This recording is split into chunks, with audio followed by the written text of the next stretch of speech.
So, after dipping off to his Italian villa for a little vacation, Governor Murphy's back, and yeah, let's get into this article of him taking questions. Back from summer vacation, Murphy immediately faces the heat. Governor Hale signaled from Senate President that recreational marijuana bill might get a hearing after all. A hearing. All right, we'll see. Governor Phil Murphy returned from his overseas vacation. Seriously? Their Italian villa, Governor Murphy today defended large salary hikes given 8 NJ Transit executives this May, even as their beleaguered customers continue to endure leaking buses and a plague of train cancellations. That's the thing. Yeah, NJ Transit sucks. Like, it's terrible. It's terrible. And the deal is that, no, screw it. Let's just do this video style. Hold on. Let's go. Murphy said the audit he ordered of NJ Transit recommended it and that the agency did eliminate other positions. Paying the right amount to get the right talent is something. Okay, so what's the right talent? The dude that helped you get elected? Like, that's kind of what I gotta call bullshit. Like, he's like paying the right amount to get the right talent. You know, the guy that just so happened to help me get my position and somebody I owed a political favor to. Yeah, I mean, by all means, yeah. I mean, we just had to get the right talent in there for $225,000 a year when they were already making $183,000 a year.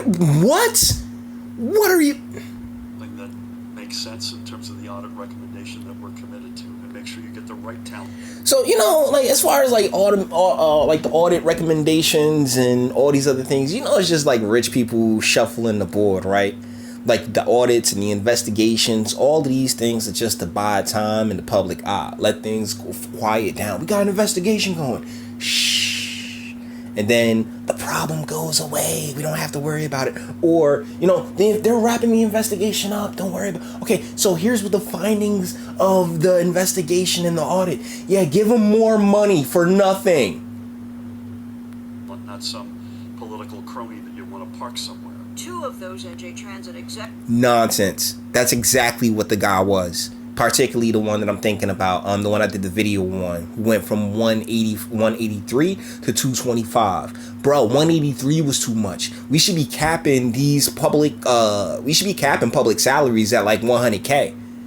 That would help tremendously. If you are working in New Jersey government, you cannot make more than $100,000. Deal. are politically connected, as the original report at NJ Globe pointed out. The governor's office, meanwhile, provided comparable 6-figure salary figures from other mass transit agencies. The difference? NJ Transit's abysmal performance, as Senator... Yeah, and that's the thing. NJ Transit is terrible. The buses don't come on time. The trains, it looks like Bangladesh. I saw this one video where the people there getting on the train and they got to cross train tracks in order to hop on that train because everything's broken down, and you sitting here just handing out cash to your political freaking cronies. It's like directly in your face, man. We'll sit there, lie to you directly in your face, like, oh no, man, we just wanted the best people.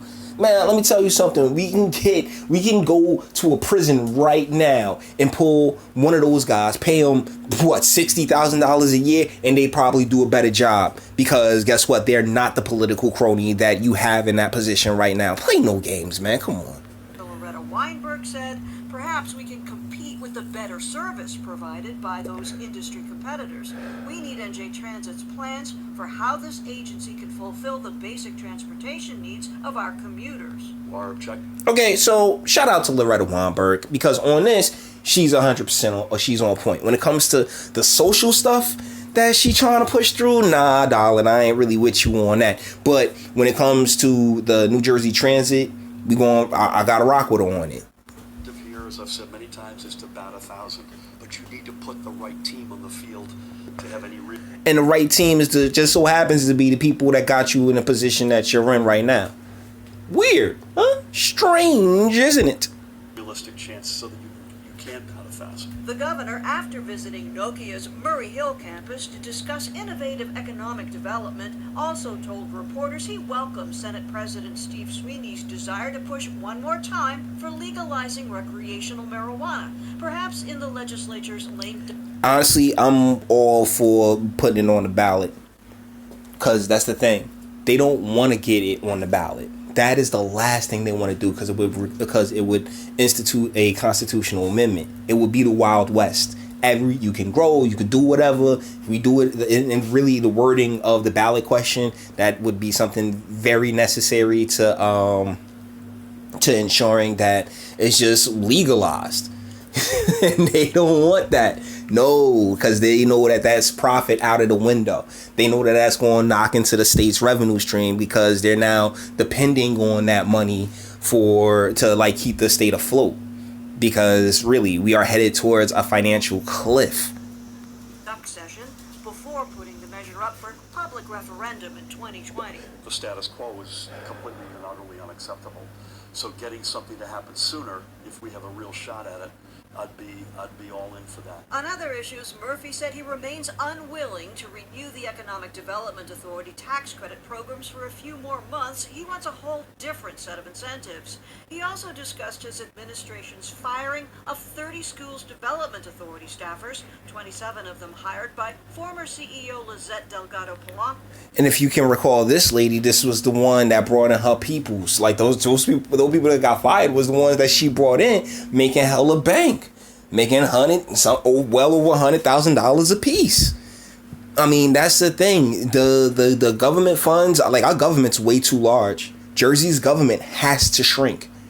I'm sorry, this is too much. You are overburdening your regular citizens by doing this, and they don't know, because they don't know regular citizens. All they know is the people within their bubbles, and the people within their bubbles are the ones that can sit there and say, you know what? Let's raise our pay. Why not? And that's exactly what they do. So thusly, no, they're not going to feel the economic pinch the way that regular New Jerseyans making $20, $25 an hour at this point, because there's plenty of jobs out there that are offering that. Like making $20, $25, they're not feeling the same pinch that they're feeling. No. In apparent violation of proper protocols, she resigned in April. We'll learn from it. So at the end of the day, the buck stops with me. No, that's the thing. You were supposed to already know. You go into these positions. This is why it's a disaster.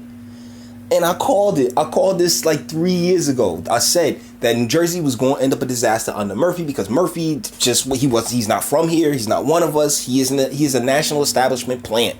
I didn't call him a national establishment plant at the time, because that's what evolution does. When you continue to learn, when you continue to grow, you can't stay in one place. Your mind cannot stagnate, because guess what? You're bringing in new information, and you're willing to apply that new information and knowledge that you learn. That's a big thing about education that a lot of people don't get. It's not what you learn, it's how you apply what you learn. In the Legislature's Development Authority. I'm not happy with what had transpired. We have to make sure that we don't go down that path again. Finally, the governor reacted to recent mass shootings in the U.S. And while he didn't outright blame the president, I don't draw the line directly, but I do without... Oh, and there's that establishment line. Oh my goodness. It's Trump's rhetoric, not our reaction to Trump's rhetoric. See, that's the thing. It's not what a person says, it's the reaction. It's always the reaction. Think about it. You know, I mean, something my dad taught me a very long time ago is that life is 80% how you react to the 20% of things that happen to you. You know, like anything that happens to you happens to you. How you go about changing it, how you go about learning and applying what it is you learned. See, you're wiping it back. like that's how we get by. That's what life is truly about, is, you know, saying, reacting to the things that happen to us. Question, believe that by his words and lack of action, a permission slip has been given to folks who are at the fringe to do things that otherwise... But that's nonsense. And that's nonsense. He's giving people a permission slip. So Governor Murphy, if somebody in your name goes and murders, you know what I'm saying, let's say hits some puppies or something like that. I think about the other video. What do you think? Like, do you want to would you want to claim responsibility for that? Of course not, because you're not the one that went and did it. It's about personal responsibility. It should always be about personal responsibility. You are responsible for whatever chaos you cause, not any influencer or anything else like that. Because guess what? You were supposed to be raised, and I'm not talking to Mr. Murphy, I'm talking about just like you, anyone in particular. You're supposed to be raised to be better than that, than whatever action it is that got you your infamy, or whatever influence there was to sit there and say, oh man, well, you know, you should go do this, you should go do that. Like hearing voices in your head. Because unfortunately, very fortunately, I've never heard that from President Trump. I haven't seen it in his actions. I just can't. Put placing blame where blame doesn't belong just isn't the game that we play over here. It always falls on the individual. Even though New Jersey's got some of the toughest gun laws in the nation, the governor says he still wants the legislature to pass a bill that would track ammunition sales. Bigger government and more laws. That's what we need, 'cause you haven't already destroyed what we did. I'm sorry. That was dumb. I hate when Tommy Sotomayor does that. It's just... my goodness. I'm thinking about Hulk Hogan's theme, apparently. I'm a real American. Either ways. Yeah, guys. It's just more government. Hey, we need more laws. We don't need to start holding people accountable for the things that they do. I mean, we do, but that the government overthinks itself and overplays its hand, and this is dangerous. It really is. So with that being said, we're going to bring this one to an end. All the internet stuff. If you liked it, toss it a like, dislike, go ahead, do that too. I ain't scared of you. Sub if you enjoy my fantastic voice and you want to get videos like this every single day. Share, because sharing is caring, and YouTube's definitely not going to do it. And speak. Let me know, what do you think in the comments? It's just more of the same. It's more like, I hate more of the same type people when they are like, oh yeah, well, you know, just more laws. More laws, because that's what's been so helpful. Not, hey, we should really maybe change some of the laws, and when it comes to family courts, maybe really incentivizing us taking care of each other and becoming a community again, and unity and all that other stuff that people try to speak. But oh man, President Trump tried to speak to unity. I don't know if you guys noticed that, but there was I think it was the New York Times that changed the headline because Trump said, yeah, you know what I'm saying, he actually spoke on being united as a nation, and the left tripped at the New York Times about it, and they changed the title, which was real whack. And you know, so let me know what you guys think in the comments. I just see nothing but more disaster ahead, which sucks because we're better than this. Till the next one.